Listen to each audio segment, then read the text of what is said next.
ചന്ദ്രികയിൽ അലിയുന്ന ചന്ദ്രകാന്തം എന്ന സീരിയൽ ചിത്രീകരണത്തിനിടെ നടിമാരായ രഞ്ജിനിയും സജിത ബേട്ടിയും തമ്മിൽ കയ്യാങ്കളി നടന്നു. ഈ വാർത്തയ്ക്ക് പിന്നിലെ സത്യാവസ്ഥ വെളിപ്പെടുത്തിക്കൊണ്ട് സിനിമാ സീരിയൽ താരം സജിത ബേട്ടി സ്വകാര്യ ചാനലിൽ സംപ്രേഷണം ചെയ്യുന്ന സീരിയലിന്റെ സെറ്റിൽ വെച്ച് നടിമാരായ രഞ്ജിനിയും സജിത ബേട്ടിയും തമ്മിലുണ്ടായ വാക്കുതർക്കം അടിയിൽ കലാശിച്ചെന്നും ഷൂട്ടിംഗ് നിർത്തിവെക്കേണ്ടി വന്നുവെന്നും വാർത്തകൾ പ്രചരിച്ചിരുന്നു.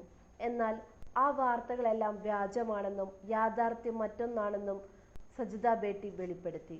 സീരിയൽ സെറ്റിൽ നിന്നുള്ള വീഡിയോ പങ്കുവെച്ചുകൊണ്ടാണ് സജിത ബേട്ടി കാര്യങ്ങൾക്ക് വ്യക്തത വരുത്തിയത്. രഞ്ജിനിയും സജിതയ്ക്കൊപ്പം ഈ വീഡിയോയിൽ പ്രത്യക്ഷപ്പെടുന്നുണ്ട്. ആരുടെയാണ് തല പൊട്ടിയത്, എന്റെയാണോ അതോ സജിതയുടെയോ എന്ന് ചോദിച്ചുകൊണ്ടാണ് രഞ്ജിനി പ്രേക്ഷകരോട് സംസാരിച്ചു തുടങ്ങിയത്. രണ്ടുപേരുടെയും തല നന്നായി ഇരിക്കുന്നു. എന്തൊക്കെ വാർത്തകളാണ് പുറത്തു വരുന്നതെന്ന് മനസ്സിലാകുന്നില്ല. ആരുടെയും തല പൊട്ടിയിട്ടില്ല. ഷൂട്ടിംഗ് നല്ല രീതിയിൽ പോകുന്നുണ്ട്. എല്ലാവരും ഹാപ്പിയാണ്. ഇങ്ങനെ ഒരു സംഭവം വൈറലായിപ്പോയെന്ന് ഇന്നലെയാണ് അറിഞ്ഞത്. ഇന്നലെ വന്ന വാർത്ത വ്യാജമാണ്, വെറും അപവാദവും. ഇത്തരമൊരു വാർത്ത പ്രചരിച്ചതിന് പിന്നാലെ സീരിയലിന്റെ റേറ്റിംഗ് കൂടിയെന്നും അതിൽ സന്തോഷമുണ്ടെന്നും രഞ്ജിനി കൂട്ടിച്ചേർത്തു. അതേസമയം ഇത്തരത്തിൽ വ്യാജ വാർത്ത പ്രചരിക്കുന്നത് സൈബർ കുറ്റകൃത്യമാണെന്നും താനൊരു അഭിഭാഷകയായതിനാൽ എന്താണ് ചെയ്യേണ്ടതെന്നും എനിക്ക് അറിയാമെന്നും രഞ്ജിനി പറഞ്ഞു. ചന്ദ്രികയിൽ അലിയുന്ന ചന്ദ്രകാന്തം എന്ന സീരിയലിന്റെ ലൊക്കേഷനിൽ നിന്നാണ് താരങ്ങൾ ഈ വീഡിയോ പോസ്റ്റ് ചെയ്തിരിക്കുന്നത്. സജിത ബേട്ടിയുടെ യൂട്യൂബ് ചാനലിലൂടെയാണ് താരങ്ങൾ ഈ കാര്യം വ്യക്തമാക്കിയിരിക്കുന്നത്.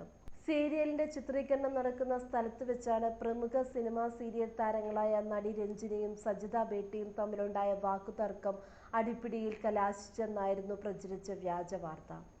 ഷൂട്ടിംഗ് നിർത്തിവെച്ചെന്നും അതുമൂലം നിർമ്മാതാവ് പ്രതിസന്ധിയിലാണെന്നും പ്രശ്നങ്ങൾ ഒത്തുതീർപ്പാക്കാനുള്ള ശ്രമങ്ങൾ നടക്കുകയാണെന്നും വാർത്തകൾ പ്രചരിച്ചു. അതിനെ തുടർന്നാണ് താരങ്ങൾ സംഭവത്തിന്റെ സത്യാവസ്ഥ വെളിപ്പെടുത്തി വീഡിയോ പങ്കുവച്ചത്. മോഹൻലാലിന്റെ സൂപ്പർ ഹിറ്റ് സിനിമയായ ചിത്രത്തിലൂടെ മലയാള സിനിമയിലേക്ക് കടന്നുവന്ന നായികയാണ് രഞ്ജിനി. സീരിയലിലൂടെ വീണ്ടും അഭിനയത്തിൽ സജീവമാകുകയാണ് രഞ്ജിനി. നിരവധി സിനിമകളിലും സീരിയലുകളിലും ശ്രദ്ധേയ വേഷം ചെയ്ത നടിയാണ് സജിത ബേട്ടി. പുതിയ വാർത്തകൾ അറിയാനായി ഈ ചാനൽ സബ്സ്ക്രൈബ് ചെയ്യുക. ചാനൽ ഇഷ്ടപ്പെട്ടെങ്കിൽ ലൈക്ക് ചെയ്യുക, ഷെയർ ചെയ്യുക, കമന്റ് ചെയ്യുക.